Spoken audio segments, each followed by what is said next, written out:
Hello and welcome everyone to tonight's episode of Ask Dr. Zaino. Thank you so much for being here. We've got a lot of people on the line already and even more that are flooding in, and so let me just say thank you for being on here live. That means a lot. Let me remind you, underneath this video you'll see links to all of the Chiro Thought Leaders social media sites and promos, and so you can like, you can share, you can give it a G+ for Google, or even pin it to Pinterest. So go ahead and do that for us. Let's share this with all of our colleagues and let everybody know that we're together, we're training, we're growing tonight. Below the social media links, you'll see a live chat, and you can chat in there. We'll be able to see your questions. That's what it's all about. And Dr. Zaino and our guest, Dr. Fred DiDomenico, tonight. It's a special night, and they'll be fielding your questions tonight. We're going to go ahead and start with the format's going to change just a little bit because Dr. Fred's here and we want to hear some training from him. So we're going to start with a little bit of training, and that might even answer a lot of your questions already, and then we'll follow that up by fielding all the live questions out there, and then even some that you emailed to us, which we appreciate as well. So Dr. Fred, welcome to the show tonight. How you doing, man? Thanks, you guys. It's always a great honor to just hang out with you guys and really just contribute to the profession as much as possible. Obviously, Dr. Chris and Dr. Tabor, what you're doing is friggin' awesome. This is a great vehicle, and it's really just an honor to be here as always. Awesome, thanks, man. We've been getting a lot of really good feedback, a lot of live interaction, and I mean, hundreds of people have been even watching the replays. I think we had 600 or 700 views on the last episode, so it's been awesome. But we're honored to have you here tonight, and share with us what are you going to be teaching on? Well, I think we're going to go through a little bit of perspective shift. Actually, I don't think I know, and I've been thinking a bunch, and we've been at this game 120 years. We're not even close to the tipping point. So are we going to keep banging our head against the wall, or are we going to create a little reality shift? When any industry transforms, you look at Uber. Uber totally changed the taxi cab industry, and I think chiropractic is ready for a massive industry change. It's about time that we have a global message. It can change humanity, and we really haven't done that to the responsibility that I think we should, in spite of the fact we have great leaders. And so what we've been doing is the same thing over and over. And there's really a question. I got this in the first 15 minutes of being in Genius Network a couple weeks ago. Awesome. Joe asked the question. He said, if you want to create a great business, when really want to create a great profession, what things aren't going to change in the next 25 years? And so when we look, what things haven't changed in chiropractic in 120 years? The principle. Principle hasn't changed. Spinal correction hasn't changed. Right? A subluxated spine, life force in the body brings health. A subluxation causes disease, and let's friggin' fix it. How about that? So two things that will never change. Now we look at that basis, then then the next question is, we need to innovate how we communicate that. So if those are the principles and we stick with those two basic premises, then the innovation and the flexibility comes through communication. Now what we've done for 120 years is throw up an x-ray, talk about the principle. Great, great, great. If you're fired up enough, maybe you have a big practice, but there's still people that walk out because some people buy your passion and some people don't. Yet every person counts because that person walks out subluxated. So all I did, as I've said this many times, is let's look at what the world-class leaders do. What do the world-class influencers do? Right? And the problem with chiropractic is we haven't looked at the rest of the world. What we've done is we've stayed in our chiropractic bubble. And we've been so focused on being doctors that we forgot that in order to create a lifetime patient, we want to create a mind shift. They have to change their mind, change the way they live. Right? We don't want them to vaccinate their kids. Hey, don't eat GMO foods. Really live an optimal spine, optimal health lifestyle. Because we look at the way we live and we go against the grain of the rest of the general public, and we think because I show you an x-ray and describe the principle that you're going to change your whole life in 10 minutes, beside the fact it may have taken us 10 years if we're even at that level of conviction, right? Yeah. And then you expect people to change their life when they're coming in wired. Their brain and nervous system and emotional behavior is wired in a certain pattern, and your x-ray is just not going to do that in some cases. Yeah. So if we can change the perspective of how we look, if you want to create lifetime patients, you got to change their mindset. And how do you do that? You have to change their emotional pattern. How do you do that? You have to look at yourself, and the profession is chiropractic is the most powerful and effective self-empowerment system with the healthcare application. Right? Everybody in the world knows people buy why. And then when they buy why, then they use how. We've been communicating a how for 20 years. I mean 120 years with the adjustment. And people on there, well, we've been communicating why with the principal. Yeah, but some people, just because that's our why doesn't mean their why. Just because it's a truth doesn't mean they buy it. So I just look at what are the T. Harv Ekers, the Tony Robbins, you know, all these people that are out there changing the world, that have thousands of people in the audience paying tens of thousands of dollars to show them how to do what? Make more money, how to find a new girlfriend, how to have a better marriage. You know what I mean?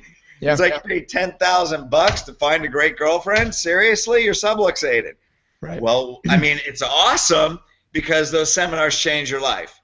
But when we look at the comparison of a subluxated spine and nervous system, hey, T. Harv Eker and those guys, you know, Tony Robbins, man, they're changing the world. That's why we want to emulate what they do. Why don't we pop that chiropractic bubble of our perception, and we can pop that bubble, change our perception, do what world changers are doing, realize that you're actually a self-empowerment coach, and when you see yourself as that, you can create that mind shift in people that can make them desire to want to live their lives differently, and then chiropractic is how. Right. Yeah, no offense to, you know, finding a great girlfriend or boyfriend or anything. I mean, you get the gist, right? Absolutely. Yeah, I mean, great leaders. It was Ethan Kagan who was the who was he? I forget, David D'Angelo, and he actually made millions of dollars trying to teach people how to pick up women, and then now he's, you know, moved into personal growth and business, and now he shares that to millions of entrepreneurs out there. Yeah, and guess what? You know what he's doing to pick up women? NLP. They're doing NLP things. Yep. You know what I mean? Tony Robbins, NLP, all the major influencers are doing NLP stuff that has advanced. And so it's like, okay, if you can move your bodies in ways, if you can communicate and understand and how to release people's subconscious patterns that help them think differently, because your subconscious mind is ruling 95% of your life. And you realize you can give information, but you're talking to their frontal lobe, you're talking to their conscious mind, when it's their subconscious mind that's making their decisions. Only you don't know that. So how do you dip into someone's subconscious mind, change those emotional patterns, find the inspiration within themselves, release those barriers to make them want to do something different, and then that prepay, the commitment to the program, time, money, family, all of that comes. Now, why do I get up here and preach this? Not because I think I'm freaking brilliant or stupid or whatever I think I am. It doesn't matter. What it is I see it in elite clients.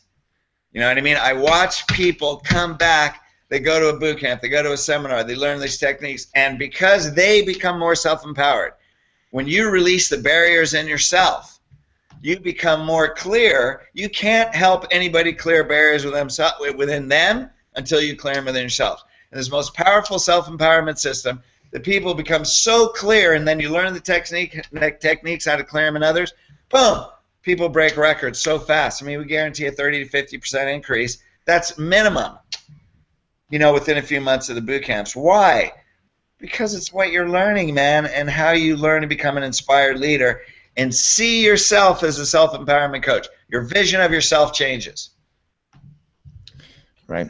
Can we create a pattern interruption in the profession, please? Can we interrupt this pattern? You know why? I'll tell you why. Ask me why. Why? Thank you very much. I need group participation. Because I want to see humanity get chiropractic while I'm walking in this body. I think we need to do it in our lifetime.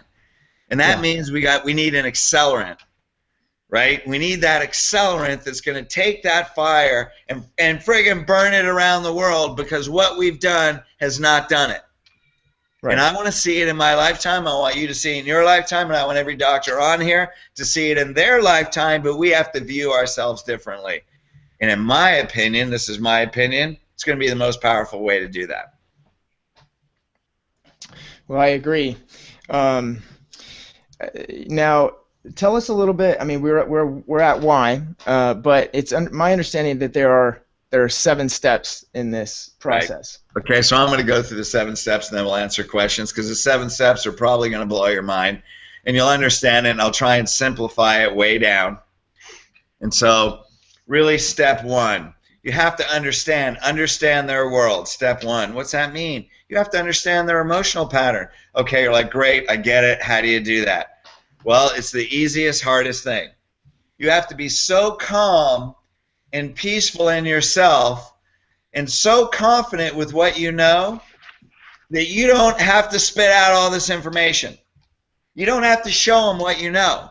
What you do is you put yourself in their shoes. And when you actually become empathetic and compassionate, and you try and imagine what it's like in their life. So when somebody says, what's my insurance cover? Why would they say that? Right? I've gone through this 8 million times. Right. Someone says, I don't believe in chiropractic. Well, what have they been through? Maybe their doctor was a medical doctor and they had a patient that was injured by a chiropractor. Maybe, who knows? Maybe they went to a chiropractor and they had a bad experience. Maybe, they've been sold so many things that, they didn't trust that person. They bought something, and maybe that person said they were going to fix their spine and they didn't. Maybe they've been going to chiropractors and they still have the same problem, and once you go, you always have to go. So first of all, you have to know what the objection is. Ask a question. I'm sure there's a reason, Mr. Jones, that you feel that way. Would you mind explaining what it is? And you got to look at what needs are they trying to meet. I went through this in the last webinar. If someone has a fear, they're clinging on to certainty. And maybe they're hanging on to that buoy in the middle of the ocean. Like, this is all I know, and if I let go of this. See, the thing is, you could do a good job, and people could understand disease. But the problem is, they may be so overwhelmed in their life that if you put one more condition on their life, they feel like they're going to break. And the uncertainty and the fear of one more thing that, oh my God, I'm barely getting by in my life. Now you're telling me my body and health are breaking down. That may throw them into overwhelm. What's their emotional position? So you watch their body. You put yourself in their shoes. You watch how they move, and you feel what they feel, and you go, Mrs. Jones, is this message overwhelming? They'll probably break down and cry. I mean, how many people cry in your office? Tons. But just because they cry doesn't mean they're going to commit. It means they're a victim. Right. Right? Yep. Not everybody that cries commits. All of a sudden they cry. You think they're done. You're all happy. You send them into financial. Well, I didn't know it was that much. Right. I have to buy a new car. So you have to find out, what do they value? Are they meeting certainty? People get love and connection. There's certainty, uncertainty, significance, love and connection, growth and contribution. Some people get connection through their disease. So when something reinforces an emotional pattern, they repeat it. Now you got to call them out on that. If that's what you think it is, go, what does this disease, so you're sick and you've adapted to it, right? How has that served you in your life? Well, it hasn't. Okay, but you definitely talk about it, you know what I mean? So you're definitely expressing that. Is it a way that you connect with yourself? Right. How does that make you feel? Like people that are in despair. People that have emotional trauma. There's 8 reasons why 8 benefits to a person being in despair. I mean, I could go on and on and on. I'm not going to go through this, but one is connection with themselves and others. You know what I mean? So a bad marriage, a person can create a disease, but they get attention from their spouse. Right. Even though it's negative attention. So these are the things you have to pick up, understand their world. The next thing is you have to create a base, create leverage. They got to take responsibility. So, Mrs. Jones, I notice you do go from doctor to doctor to doctor. That's got to be very frustrating for you and your husband. You know what I mean? What else? Do you have anything in your life that makes you feel good, or is this it? Well, I don't feel very good. No, I mean, I understand. Yeah, so you have to put a lot of attention into this. Would you agree that a lot of your energy goes into this? Right. Does that feel like it's draining you? You know what I mean? So the more attention you give, does it feel like it's draining you?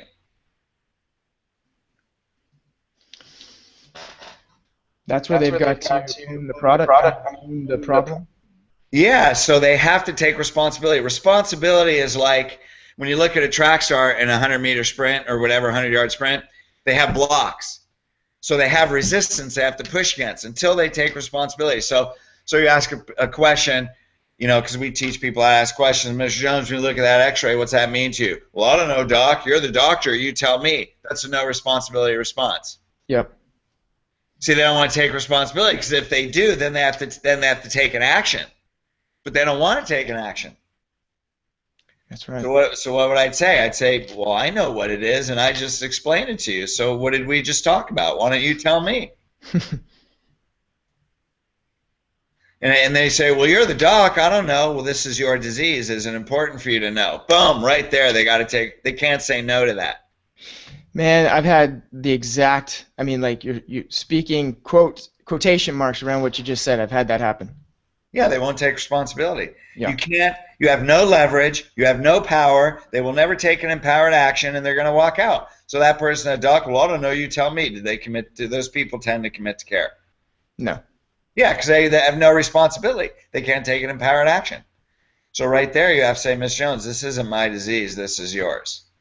Yeah. Man, that's strong. I mean, I guess if you're sincere and in a loving way, but I mean it's hard for me to come out and say that. Yeah, well, I would say, you know what? I would love to help you, but I can't help you till you help me and you help yourself. Right on. Right? So would you agree when you look at that x-ray, what is that? And so does that look like normal? No, it doesn't. So if it's abnormal, then there's a problem. Right? And I go, what problem, based on when we talked about your spinal cord, nervous system, and organs, what problem is that causing in your body and health? Now, right there, they got to say it's disease. Okay, well, that's a fact. Now you would talk about from the consultation, by the time you're in day 2, you already got their values, who they're becoming subluxated. You know what I mean? Mm-hmm. Now you would talk about their values and their identity and how that's interrupting with the thing they value most. And then, okay, so what if their value was, you're a father and a provider? Then I'd say, okay, hey, you've provided for your family so far, but as your body weakens, what do you think as you get older happens to your body? Your back is weak, your energy levels are depleting, your immune system's weak, you already have a history of cancer in your family, you have a history of heart disease, and now you see that this pattern runs in families. So when you look at that, do you think there's a possibility that may threaten you as a provider in a family? Mm-hmm. And what are they going to say? No. Now, if they say no, that's your problem. They don't believe they have a disease. But if they say yes, you go, so if that threatens the most important thing in your life, how do you feel about that? What's that mean to you? See, here's the thing, gang. Here's what you don't realize, because I'm going to go through 7 steps here. And then you're going to say, well, my God, if I do all of what I'm doing, plus I do that, I'm going to be there and there forever. No. It breaks. What you do is you don't spend any more time. You say different things. You say different things. You spend, probably a fourth of the time giving information, because they really should get that from the workshop. You spend more time asking questions. You spend more time talking about their emotions, getting them to take responsibility, creating leverage, then creating a pattern interruption. Understand their world, find out what needs they're trying to meet, get responsibility, now create a pattern interruption. What would be a pattern interruption question? Could also be a responsibility question. So, Mr. Jones, this you? Well, I don't know, Doc, this is you. Well, it's your disease. So when you look at that, what's that mean to you? And here's your values. You know, you're a provider. Is that going to prevent you from being a great provider? Yeah, is that the most important thing? So what you're saying is, if you keep going down the same path you're going, that you're going to sacrifice the most important thing to you and your family. Right? Are you going to keep doing the same thing you've always done? And now if someone says, Doc, just crack my back, I'd be like, Right. I'd say, number one, you didn't answer my question. Why? Because they don't want to take responsibility. It's too big. I'd say, so right there, put yourself in their shoes. Why wouldn't they want to answer the question? Because they're overwhelmed. So I'd say, I know that's a really hard question to ask, so you must be really overwhelmed when you look at this. The threat of losing the most valuable thing in your life must be overwhelming. And I would say, Jim, whatever his name is, it's only overwhelming if you don't do anything about it. Wham! That's like, boom! It's only overwhelming if you keep it. And then I would shut my mouth. That's a pattern interruption. Okay, so what you have is step one, find out who they are, understand their world. Step two, create leverage. Hey, it's not my disease, it's yours. Take responsibility. Now when you see the meaning, what's that mean to you? Here's who you are, and then you got to go pattern interruption. Here's who you are, here's what means the most. So if you keep going, are you going to lose everything that you're working for? That's a major pattern interruption question. Yeah, can you actually keep doing this and create the most value of your life and take care of your family at its highest level? Yeah, so if you can't do that, what's that mean to you? Well, I'm a failure. Now you got to create a new pattern. I go, Jim, you're not really a failure. You just realize you can't go down the same road. That's a pattern interruption. Step 4, or step 5, sorry, is reframe. Yeah, step 4 is reframe. I'm sorry. Understand their world, create responsibility, interrupt their pattern, and then redefine. So right here I redefine. I go, Jim, you're not a failure. You've actually done great things in your life. But this one aspect of your life is failing. So you're not a failure. See, I'm gonna lift up his identity. You're not a failure, but this road on this particular thing will fail you. I go, I would imagine with everything you're doing in your life, you don't want to fail. No. So is this the one thing in your life that would be the most important to change? Boom, reframe. Redefine. Now, is that more powerful than going, well, this is subluxated here, and la la la la la la la la, and there's principle, and the principle's great, and you're going to explain that. Yeah. But you don't have to go on for 10 minutes. Because the other 8 minutes, you're better off doing this. The other 7 minutes or 5 minutes, you're better off doing this and creating that emotional pattern. Hey, 5 minutes of principle, 5 minutes of 7 steps. And you're well on your way to beginning a lifetime patient. But if you don't clear this stuff on day 1 and day 2, it's over. Yeah. I mean, you can still convert some, but you got to look at it, man. You know what? I'm happy with my 50% conversion. The average is 30 to 50%, with the leaders doing 50%. Yeah. 60%.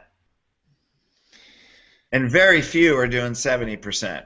Well, I'm doing 80%. No, I'm talking about full corrective care. I'm not talking about starting people. Anybody can start 80%. Right? Well, maybe not anybody, but good, great people that have done communication training can start 80%. I'm not talking about starting them, man. You're talking about focus on lifetime care. So reframe. Step 5, introduce a new state. How do you do that? By seeing the best in them. So I reframe. Jim, you're really not a failure. Actually, I think you're really a great guy, and actually, I think the most important thing to you is to live a life and provide for your family the best. Now they start to feel inspiration. See, when you see the best in them and you communicate it, then they feel it in them and you bring out the best. See, if you want to create a mindset shift, you have to bring out the best. How do you do that? Step 5. Bring out the best in them. Because now I need an empowered action. Before I'm going to tell them they need to go to the workshop, or they need to bring their spouse back to day 2, you better put them in a decent state.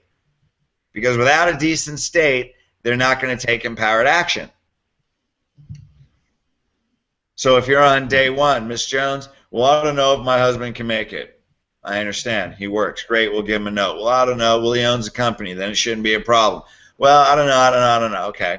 Why do you think you're here after this whole day one? Why do you think you're here? Because my body's sick. Why do you think your husband thinks you're here? Because of back pain. Is there a difference between that? Mm-hmm.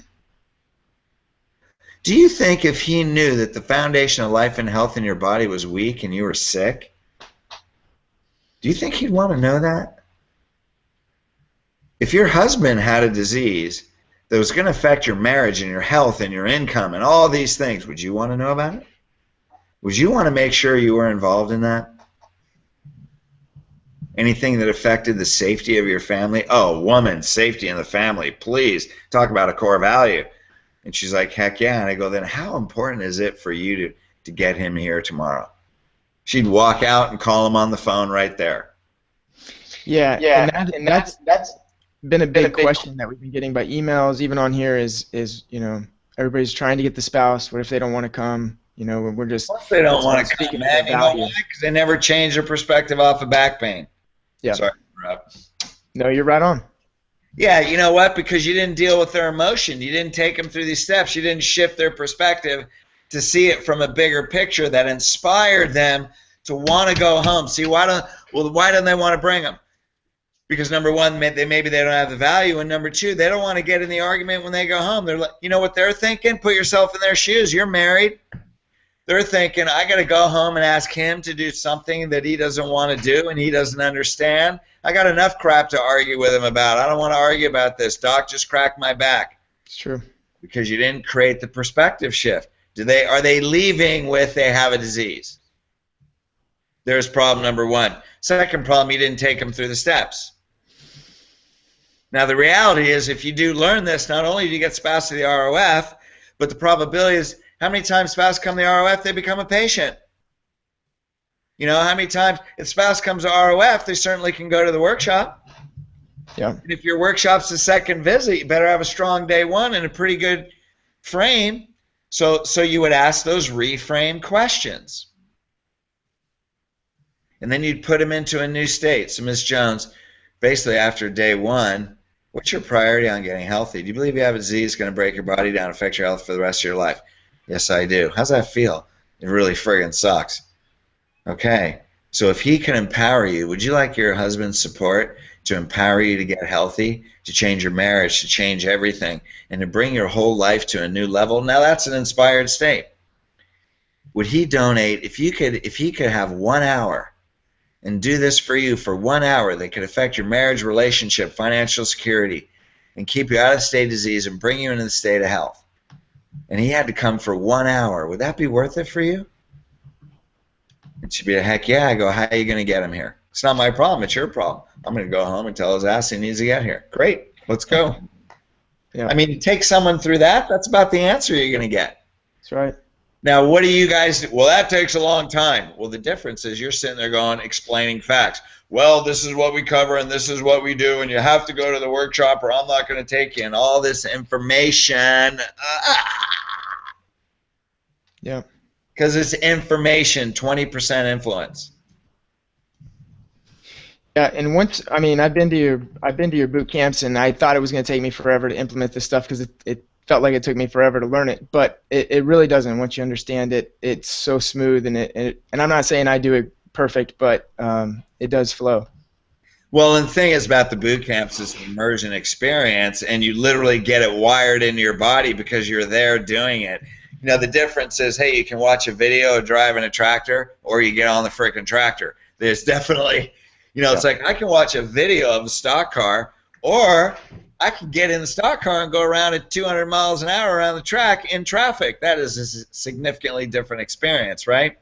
Yeah. And that's what it is. The boot camp experience literally wires you into your body. That's why people have such fast growth when they come back. So step 6, condition it into them. So now you introduce a new state, right? How would you feel if you could do this and you could do this? Well, I feel amazing. I want you to feel it in your body now. Think about it. Now, how different when you came in Now you think about disease. How's that feel? God, it's ridiculous. Now think about optimal health and feel it in your body. See, what they know what they feel in their body, not what they think in their head. It doesn't matter. Now here's what we're going to do. I mean, really the condition, the new state, that's after the workshop when you're going the 20, 30-year health and life goals. That's when you're really going to go through, really going to emphasize introducing a new state, condition it into them, and then relate it to their values and principles. So that's the report right after the workshop. We teach you how to master those, how to take people in 7 steps, a different 7 steps in that ROF, and how to bring them into the highest peak state. And once they're in a peak state, then you give them time and money. And so that's really when you're going to do that. You're not really going to condition it into them in day 1, day 2. We have a 3-day system. Whether you're doing 3 days or 2 days, you have to take them through that emotional cycle. So those are the 7 steps. 1, got to understand their world. Where are they coming from? What emotion are they experiencing? Right? 2, they got to take responsibility. You got to ask them a question that they can gain resistance to push off of. They have to take responsibility. 3, you got to create a pattern interruption.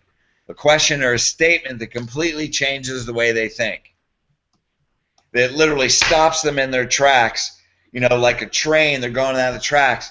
See, if you use a metaphor of a train, they're driving down these tracks, but they don't even realize it. They're just going down the tracks because it's automatic. And then what you do is you understand and you make them see, okay, I am going down these tracks. And then take responsibility. Wow, if I keep going down these tracks, I'm going to end up in a bad place. And then a pattern interruption and a reframe is like all of a sudden you switch the tracks and they get on a new set of tracks. And then all of a sudden that's redefined, and then they go, okay, now I'm going this different direction. God, this feels way better than it does over here.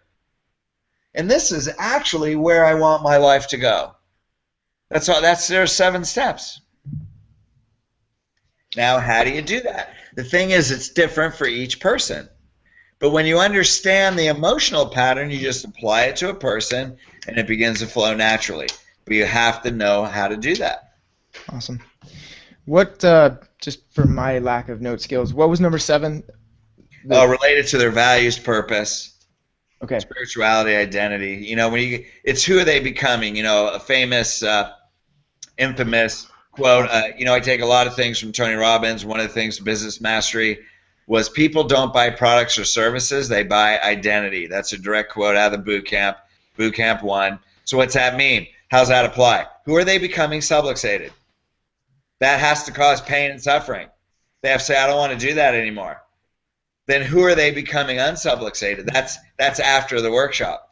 So we take them through this process of who are they becoming subluxated, right. Take responsibility for it, reframe it.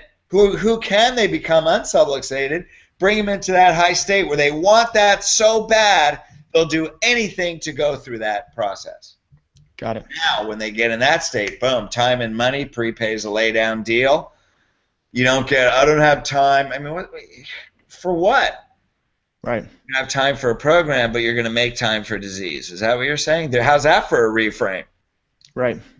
So if you're not making time to get healthy, then you are making time for disease. I'm just curious. Mm-hmm. How would you like to spend your time?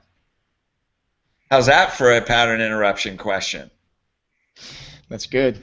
That's responsibility, pattern interruption, and reframe. There's 3 steps in one question.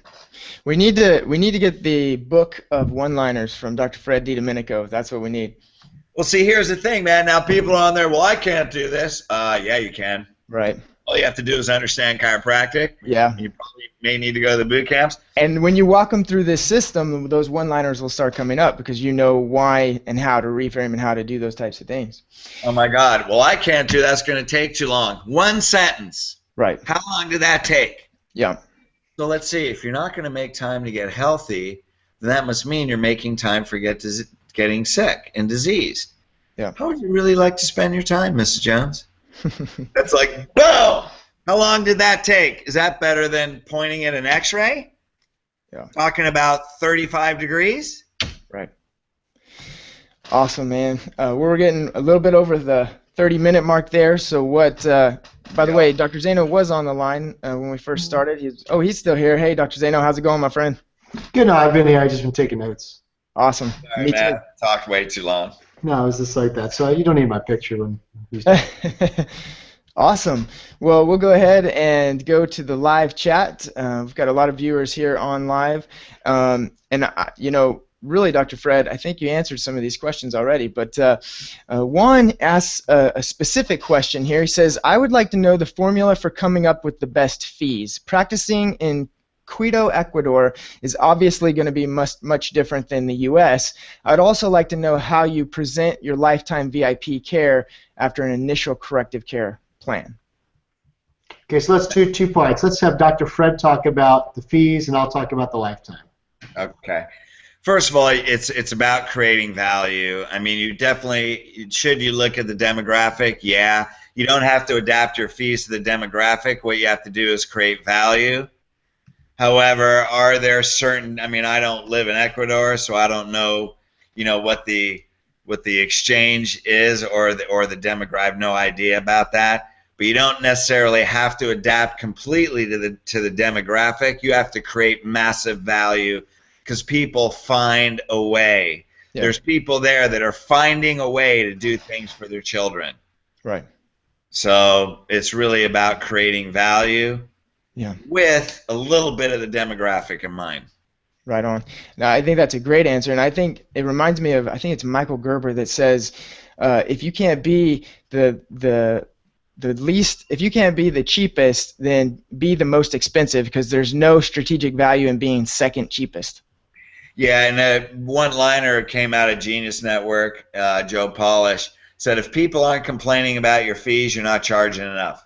Right on. And it's not that they're complaining, you create high value. But when everybody's prepaying, you need to raise your fees, provide a great service, and value yourself and what you're doing, and create an experience that they value so they'll find a way. Awesome. Good answer. I'll do the lifetime one. So the lifetime, how do you present that? Well, it's the next step, because remember, I think the whole lifetime VIP thing that we do and Dr. Tabor does is, like Dr. Fred said, it's yeah, you could start 80%, but like our mindset is always the end result, lifetime chiropractic care. That's for me is the purpose. The purpose is not to start you, it's to be with you and your family for a lifetime. So it always starts with that, the verbiage, the thought, the intention. So when it comes after that, 36 visits or 60, whatever that is, this is what we do. And I always say, the corrective part was, slowing down the process, maintaining the process, getting some correction, reducing nerve interference. Because what people don't realize, they think they have a functional problem. See, functional problem on a nerve is I remove it. That's the people who you adjust them, their headache goes away. Oh, it's great. It's more functional, but they don't believe that it's really they have a pathological or organic problem. There's enough subluxation there over time. It's pathological. So as we start correcting the spine, then it gives the body a chance to replace diseased tissues with healthy tissues, and then you maintain that for the rest of your life. Because you're educating them not, like Dr. Fred said, not on just bone off a nerve, but maximum human potential. So the lifetime care, whatever fee you want to save per month, I do it just like a gym. The gym doesn't say, okay, I'm going to sign you up for 12 months. The gym is, this is what it is a month until you want out. So it's automatic. Boom, boom, boom. We don't talk about money anymore. It's a part of your utility. Like Dr. Fred says, everybody's got a freaking phone. They pay their electric bill, their water bill. They pay all these mortgages. They feel they have to. No, they don't call the electric company and say, well, I don't have money. Or I got to think about it. No, it's just part of their living, and chiropractic is on top of all that. So that's just kind of our mindset. So you present the lifetime care. This is what it is. And what if they don't want to do it? Then they usually don't do it. And then you got to go back to Dr. Fred said all the way back to your day one and realize that it started there, the failure. So if they're not ready to be lifetime, you can't, like Dr. Fred, you can't do a 10, like what took you 10 years, you can't shove that in their mouth at 10 minutes hoping to convert them for a lifetime. It has to start from day one right through. So that's why you go back to your day one process and figure out where were we missing it, and then you fix it. Well, I want to say something really important that really elevates you, Chris, in your consciousness, and that is he's so focused on lifetime that he's big picture. The problem that you have with your chasing objections is you're willing to talk about small things. Dr. Chris is unwilling to talk about small things. What do you talk about? Your focus is one thing, lifetime. So all these objections, it's the same thing what I just said. Ms. Jones, if you're not willing to spend time getting better, then you're taking time for disease. How do you want to spend your time? Like, that's a big picture objection handler. Dr. Chris doesn't have small conversations with objections. I mean, I don't see you in your office, but I already know you don't function at that consciousness. Why? Because all your objections are handled from a lifetime perspective, and you don't even address small things. You're literally unwilling to talk about small things. Would you agree? Yeah, and you know what? If you guys noticed when Dr. Fred was talking, most people, they have the capabilities, but they're not used to future pacing. So Dr. Fred has to, and when they start, if they could see the future or just start to, look into the future and see where's my pattern taking me, then they wouldn't. Most of their objections are ridiculous when you think future tense. Right? I mean, it's like it makes no sense. It's like, the one thing is like, well, I got to, like you said before, I got to buy a car. It's like, well, wait a second. You're going to get a loan for the car. You're going to get a loan for your mortgage-free house. You're going to drive more than one car in your life. You're going to live in more than one area in your life. But you only got one body to live in. So what's more important? It's just like, so it's just this, like Dr. Fred said, it's this big picture. Like most objections are myopic. They're just looking at today or tomorrow. It's more painful for them to let go of $5. But it's like the nail in the tire. If you see a nail in your tire, you don't go, well, I'm kind of worried about money. I'm going to wait on that. It's like, so what happens? The tire blows. They bend the rim. It's going to be way more expensive. But like Dr. Fred's always taking them to the future, and he's making them see the future with the care, which is heaven, and he gets to see, and he shows them a picture of the future without the care and their continued thinking errors, and that equals hell. So so there's a feeling. You just don't show them, but then they got to feel, that problem. How do you want to spend your time? Well, I want to spend it being well. It's like there's so many things, guys, that was just said by Dr. Fred. It's future pacing, and they got to see it. If they all saw the future, too many people look back and say, if I had a second chance. Because they're looking back on the road that got them there, and like, oh, if I was to do it again, if I had like the guy going over the waterfalls, if I only knew, if I had a second chance, if I could go back and tell people. But that's a shitty way to live. To be like, oh, I wish I knew all this back then. Everybody says that with disease. But to be able to future pace and see that ahead of time, that person's saving their own life doing that, and then that's why you're leading them to that. Yeah, you got to take them over the waterfall in their mind, right there. Yeah. To where they actually experience in their mind. Imagination is more powerful than knowledge.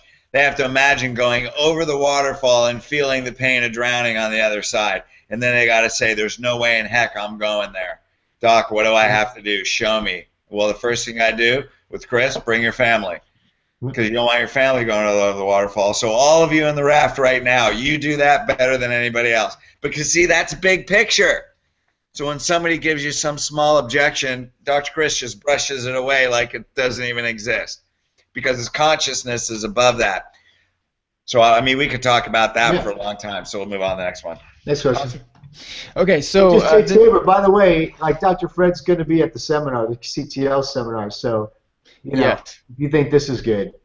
Absolutely. So everybody needs to scroll down below the video, and if you haven't yet, get your tickets for that seminar. And by the way, make sure that you reserve your hotel, and on the page below you can see the hotel reservations. Make sure you do that before Friday because the discount for the room block goes away Friday, and you need to call them because we don't have a code that you put in online. You actually just call them, tell them you're with Cairo Thought Leaders. They'll make sure you get a discount for the hotel rates.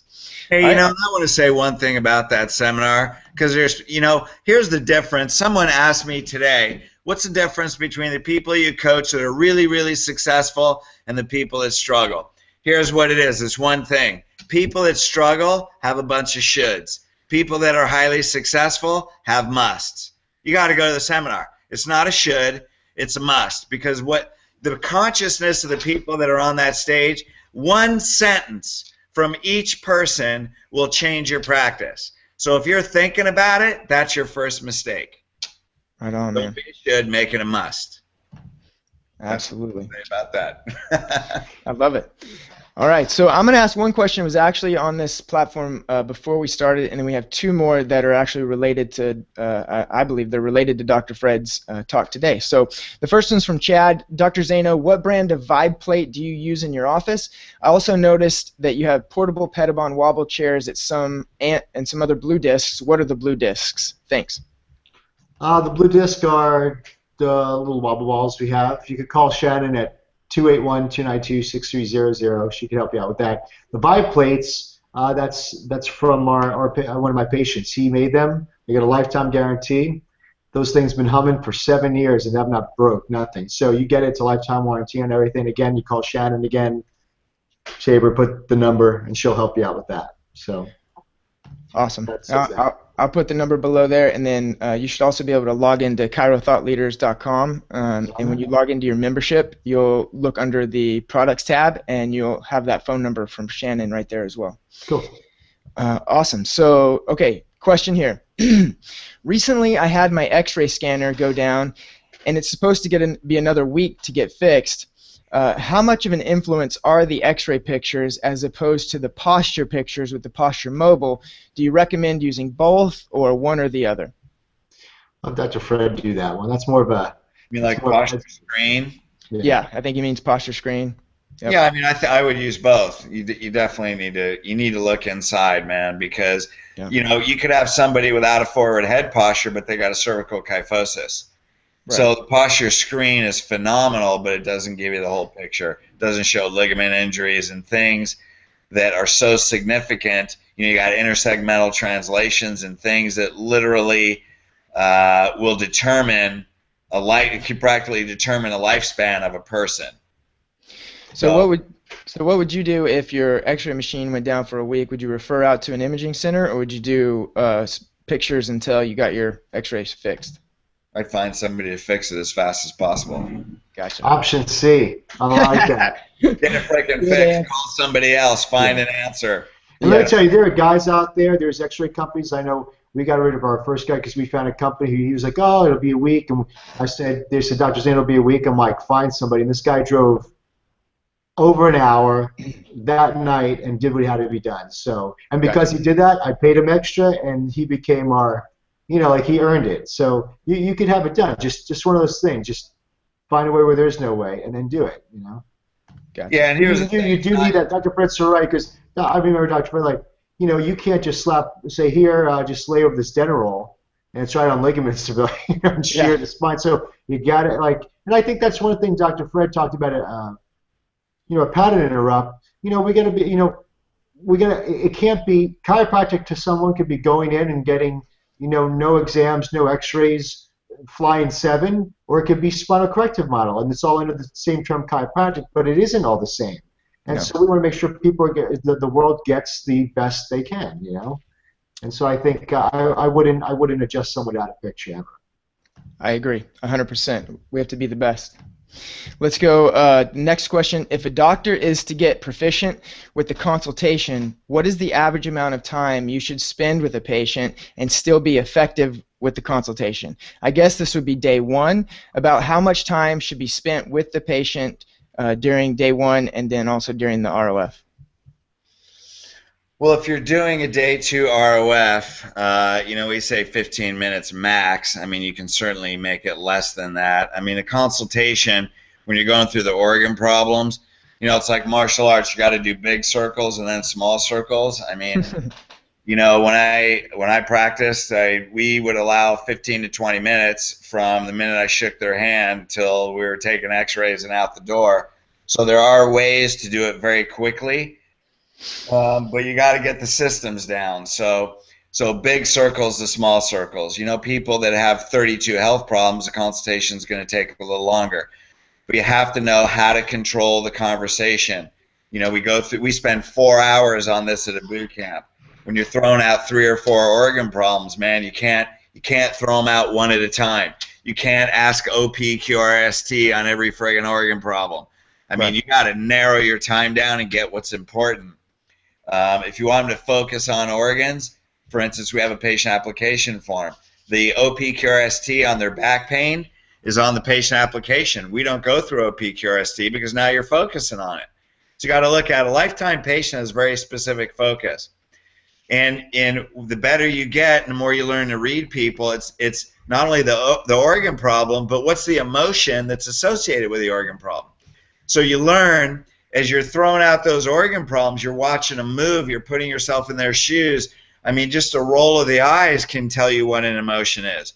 You have to study, watch their body language, which means your focus has to be so intentful on them.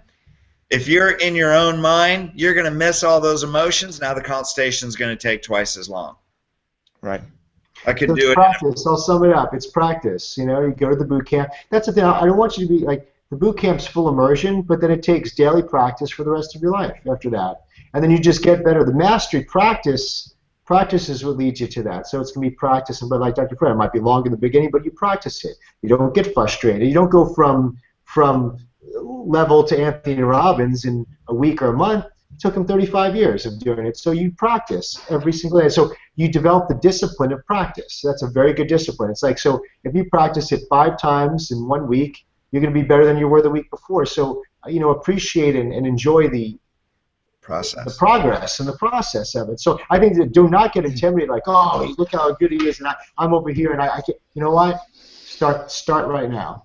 Like Dr. Fred said, okay, you don't like where you're at right now, you don't like the way you are, you want to be here, well, now you need to change the road. What is the action you're going to take? What's the new habit and discipline you're going to do?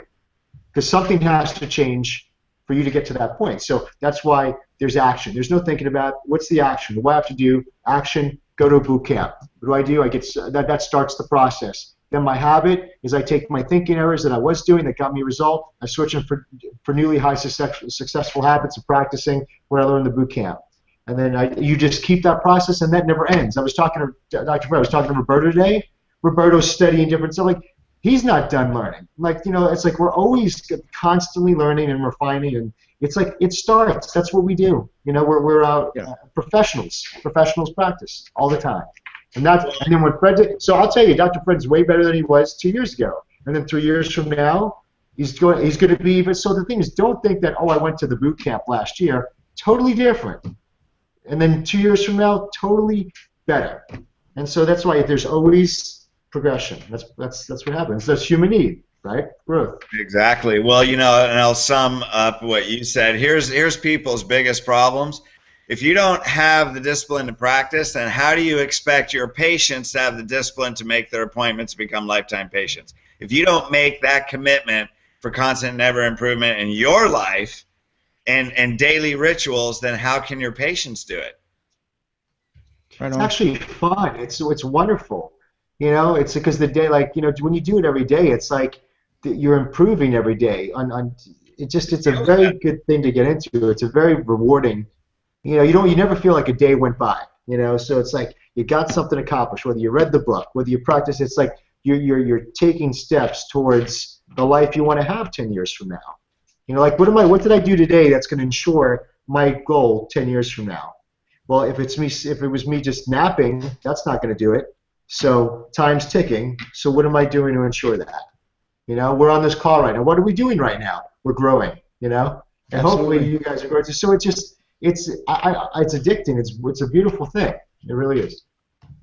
I agree, 100%. Here's a question that I'd like to weigh in on here as well. You guys are the Cairo gurus of online marketing and email marketing. I'm wondering how you learned everything in Infusionsoft, Aweber, etc. You guys take a seminar, or what's the best way to learn that? That is one thing I will be speaking on at the seminar, is email marketing. And how you learn that here, though, Juan, is I would recommend Aweber, by the way, over Infusionsoft. Aweber is what we use for our practice. It's easier to learn.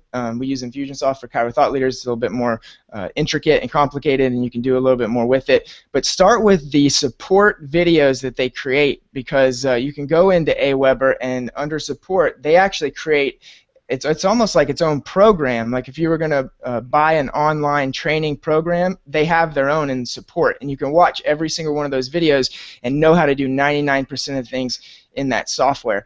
And if you're using Infusionsoft, you can do the same thing, and you can also look up Tyler Garnes. He's very good at teaching how to use Infusionsoft, and then they also have their own seminars as well. So. And Tabor, let's give the even more honest answer. It was modeling. You know, like Tabor and I, you know, we thought it was a great idea. We enjoyed watching like Evan Pagan and all these Sure. guys, you know, and we like, wow, I wish we could do that. So we literally modeled.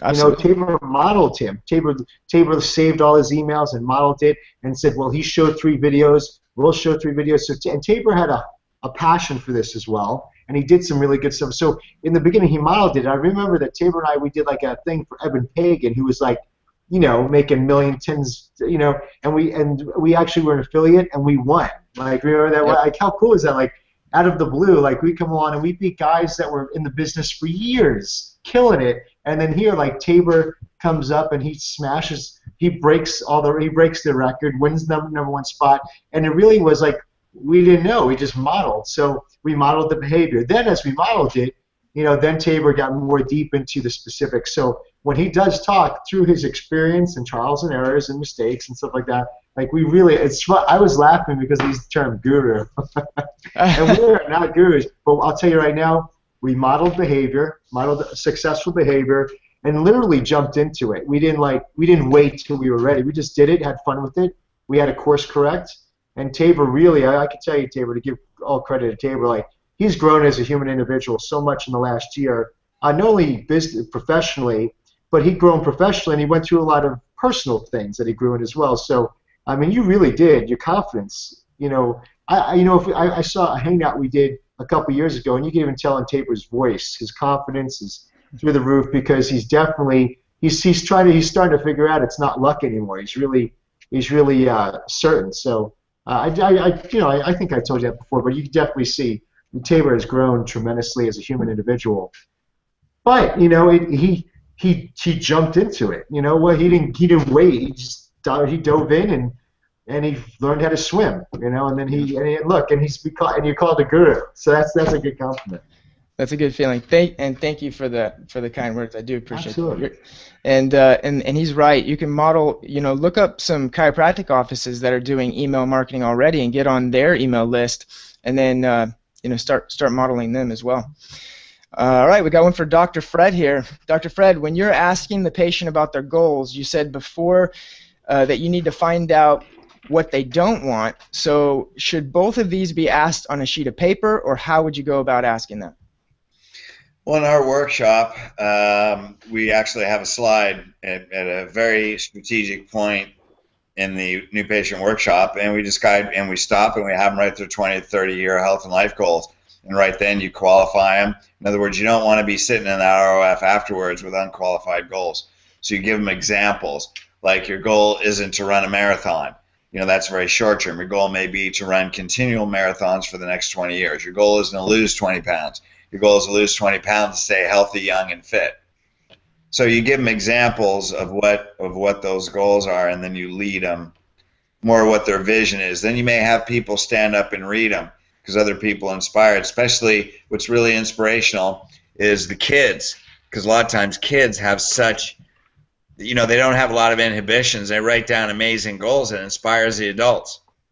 And if someone stands up and they have a short-term goal, you say, hey, I want to lose 20 pounds. You know what? That's a really great goal. I admire that. You always acknowledge and compliment. And then you say, you could lose 20 pounds in 6 months or whatever it is. That really is a short-term goal. So what you really mean, Mrs. Jones, is this. Would you agree? So you're acknowledging, you're not making them wrong. And then she goes, yeah, that's it. And you actually induce a higher state like that. So you make sure they're all qualified. You raise the tone of the crowd on those. You raise the tone through acknowledgement. Those are amazing goals. And then you tell them, when you see the highest resource, you communicate that to them. And you raise their tone even more. This is a really amazing group. I mean, we have groups that are inspired every week, and I'm inspired by the vision of the people in this audience. And I just want to let you know that I believe every person in this group right now can live that life. How many people, raise your hand, believe you can live that life? And when they do this, and I would say, give yourself a hand. I'm raising the tone. Everybody give yourself a hand. You know what I mean? Now they're like, yeah. And then you bring them into a report of findings. Right? Nice. Tony Robbins does, man. He has them jumping around at UPW. How does he get 5,000 people to walk across 2,300-degree coals? because he gets them in such a peak state, your mind could run through a freaking brick wall. Well, you can do that in your audience. You got to know how to control your crowd. Go to Roberto Monaco. You combine these things. Roberto teaches the same thing. He studied NLP, #1 salesperson for Tony Robbins. There's a reason Roberto is world class. Absolutely. We just apply all the stuff that the world class leaders do. You can do it with one person, 10 people, a spouse, or a workshop, or a stadium. It's all the same. Sorry about that. I didn't mean to interrupt you. It's all good. So that actually leads us into a good place to close. And you just mentioned Roberto Monaco. He's going to be on the show next week with us, answering questions. And I got to thank you, Dr. Fred, for a great training. And then I want to thank everybody out there for being on, watching, posting great questions, and for you guys giving great answers. We really appreciate you being on. Anything you want to say in closing? Hey, make sure you go to Cairo Thought Leaders. It's going to be a massive, massive expansion in your consciousness. You want to go to the next level, then go listen to next level people that can help you enlighten yourself. And really, that's it. The light will shine from you, from the inside out, after that weekend, no question. You will find a light. If you think the light's already in you, let's just turn up the volume a little bit and watch what happens to you, your practice, your family, everything in your life. So make that a pivotal point. Absolutely. Thank you, Dr. Fred. Chris, you good? I'm great, guys. Again, what a way to end the day, right? Yeah. So imagine if you ended every day like this, how awesome life and practice would be. So thank you so much for those of you who joined us and those of you who have watched the replay. And I'll see you next week. Perfect. Absolutely. Right on. Thanks, everybody. Good night. Take care.